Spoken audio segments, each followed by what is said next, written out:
नसरल्ला की हत्या के बाद क्या ईरान खामोश रहेगा? इसकी उम्मीद बहुत कम है। ईरान में इजराइल से बदले की मांग उठ रही है और रूस को अरब वॉर शुरू करने का एक अच्छा मौका भी दिख रहा है। दूसरी तरफ इजराइल ने भी अमेरिका से मदद मांगी है। ईरान और इजराइल की जंग हुई तो यहाँ सीधे तौर पर अमेरिका और रूस का आमना सामना हो सकता है और फिलहाल ईरान ऑप्शंस पर विचार कर रहा है। सुप्रीम लीडर खेमनेई को फैसला करना है कि हमला प्रॉक्सी के जरिए किया जाएगा या फिर ईरानी सेना का इस्तेमाल यहाँ किया जाएगा। ईरान की संसद में युद्ध को लेकर मंथन हुआ है और रूसी प्रधानमंत्री भी रणनीति बनाने के लिए तेहरान की यात्रा करने वाले हैं। धमकियों के इस दौर के बीच कई आशंकाएं दोनों तरफ की तैयारियों को लेकर कई देशों को डरा रही हैं। पहला सवाल यह है कि क्या नसरल्ला की मौत महाविनाश की वजह बनेगा? क्या ईरान और इजराइल के बीच सीधे जंग का वक्त आ चुका है और क्या अमेरिका और रूस मिडिल ईस्ट में आमने सामने भिड़ेंगे?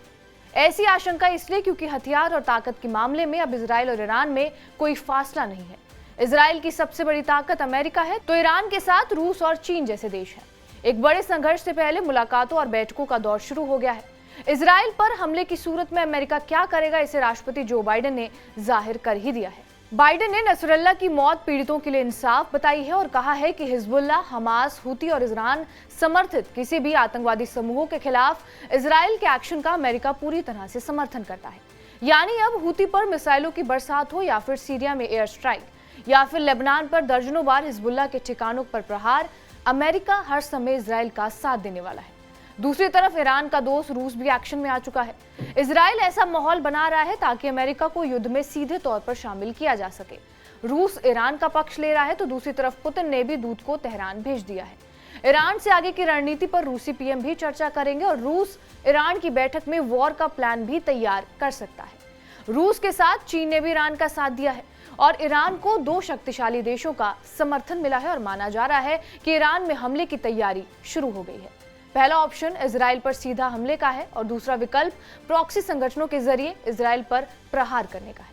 खेमनेई को इन्हीं दो विकल्पों में से एक को चुनना होगा। हालांकि ईरान के कुछ लीडर्स इजराइल से सीधी जंग के पक्ष में है और इसके अलावा रूस का उकसावा भी उनमें शामिल है। इन तमाम खतरों के बीच अमेरिका अपनी तैयारी पहले ही पूरी कर चुका है। इजराइल पर हमला हुआ तो कुछ ही देर में अमेरिका बड़ा पलटवार करने की स्थिति में होगा। अमेरिका ने मिडिल ईस्ट में किसी भी जंग से निपटने की तैयारी बहुत पहले से ही कर ली थी और पिछले सोमवार को ही अमेरिका ने अपने एयरक्राफ्ट कैरियर यूएसएस ट्रूमैन को मिडिल ईस्ट की तरफ भेजा था। इसके साथ ही 2 डिस्ट्रॉयर और क्रूजर युद्धपोत भी हैं। यूएस का एयरक्राफ्ट कैरियर वर्जीनिया से मिडिल ईस्ट के लिए भी चला था और इसके साथ मिसाइल प्रहार करने वाले 3 युद्धपोत भी वहां मौजूद हैं। माना जा रहा है कि इजराइल के करीब ही गश्त लगाएगा और इसके अलावा अमेरिका का यूएसएस अब्राहम लिंकन भी ओमान की खाड़ी में है। ये भी इजराइल की सुरक्षा के लिए किया गया है। अमेरिका की इसी तैयारियों की वजह से ही ईरान इजराइल पर हमले की हिम्मत नहीं कर पा रहा है, लेकिन पुतिन चाहते हैं कि अमेरिका मिडिल ईस्ट में भी युद्ध में शामिल हो ताकि यूक्रेन में जीत आसान हो सके। माना जा रहा है कि ईरान इस वक्त नसरल्ला की मौत से बने माहौल का फायदा उठाना चाहता है और प्रॉक्सी संगठनों को मजबूती देना चाहता है। हिजबुल्लाह के नेतृत्व पर फैसला होते ही इजराइल पर हमले का एक्शन शुरू हो सकता है। इसके लिए हिजबुल्लाह तक घातक मिसाइलों का जखीरा पहुंचने का प्लान भी तैयार हो गया है।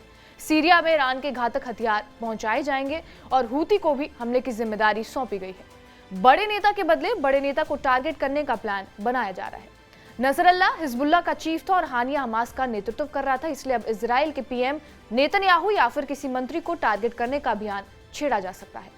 बहरहाल आपका इस खबर पर क्या कुछ कहना है, हमें कमेंट बॉक्स में जरूर बताएं। बाकी देश और दुनिया की तमाम बड़ी खबरों के लिए बने रहिए हमारे साथ TV9 डिजिटल पर।